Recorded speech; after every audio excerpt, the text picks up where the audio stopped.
to mga to, no? Pag nababanatan, no? Pag napipitik, tapos kwan lang naman, no? Nanggaling naman sa kanila, binolunteer naman nila yung mga impormasyon, bakit ang dating kagad conspiracy, demolition job, no? Yung defensive kaagad, insecure kaagad, no?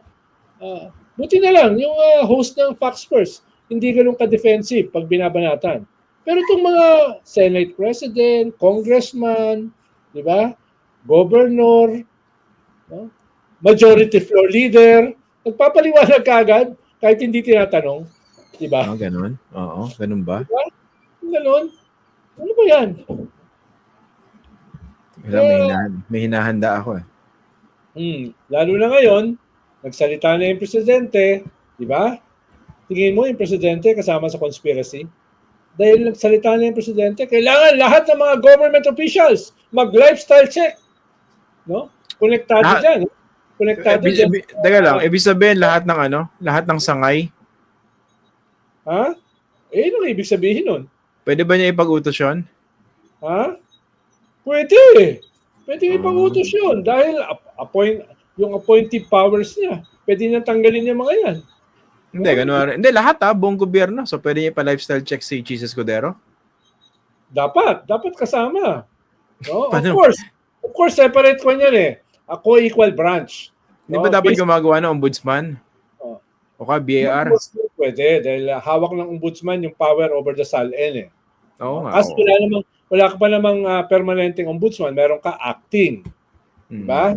Nangangalahati na yung interviews. Alam ko, meron ulit today. So baka mabilis na yan. Paano pipili lang naman sila ng 3 na pwedeng pagpilian ng presidente.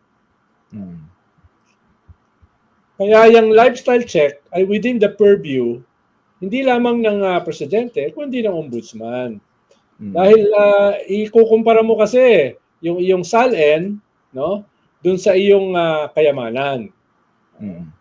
Nabanggit ko nga kanina yata sa isang interview. Galing to kay Justice Adolf Ascuna. Pinaliwanag ni Justice Adolf Ascuna, may mga bansa na pag yung kwan mo, SALN mo o yung taxable income mo ay hindi nag-jive dun sa iyong properties, kayamanan, etc., ay yung sobra ay ise-sequester ng gobyerno. No? Meron silang mga batas na gano'n. Dapat meron. Oo. Pag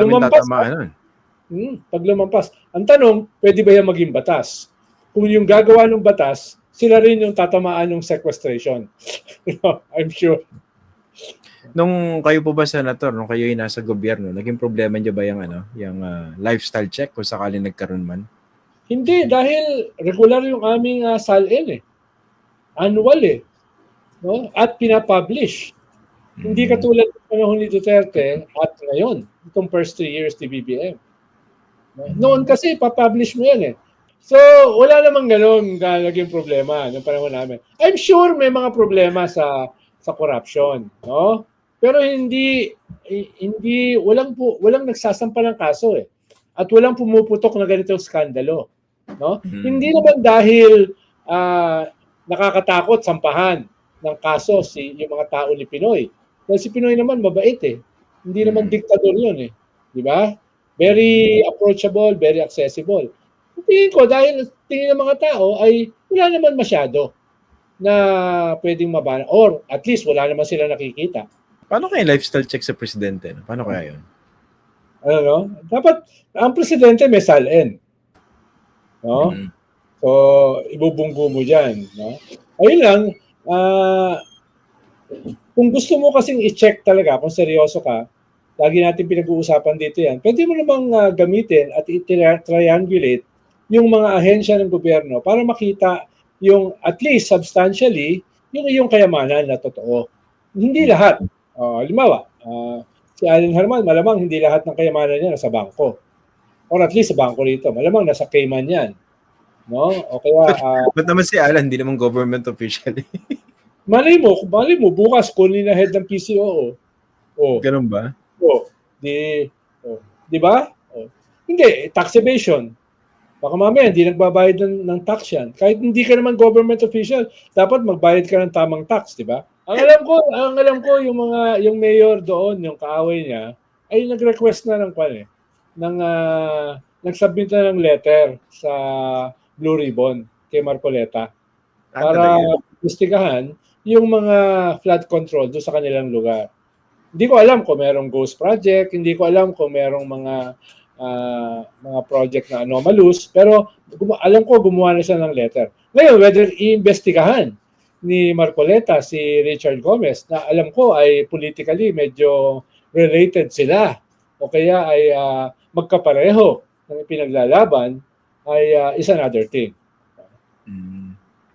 Ako naman, napakataas naman ang tingin natin kay Honorable Senator Marcoleta, no? Talagang yan ang huwaran pagdating po sa ganyan, di ba?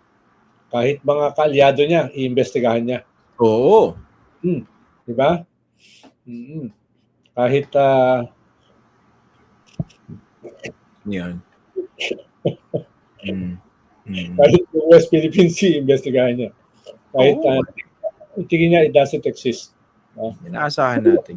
Tingin mo, ngayong senador na siya, pwede na niyang investigahan si Vice President Sara? Dahil nung kongresista siya, dinepensahan niya yung confidential at saka intelligence fund. Issue pa ba si Sara? Di ba nakalimutan na? Di ba natabunan na?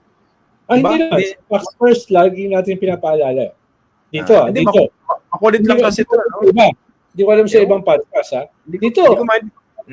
Ano bang issue nyo dun sa more than 600 million na ayaw ipaliwanag na confidential fund, di ba? Wala lang. Maliit na bagay. Maliit na bagay. Bakit lang siya gumamit ng mga pangalan na piatos? Yun naman. Di mo alam kung sinong kunin napunta yung pera natin. Okay lang. Makasara tayo eh. Di ba? Paano niya naubos yung 120 million in 11 days? 125 in 11 days, no?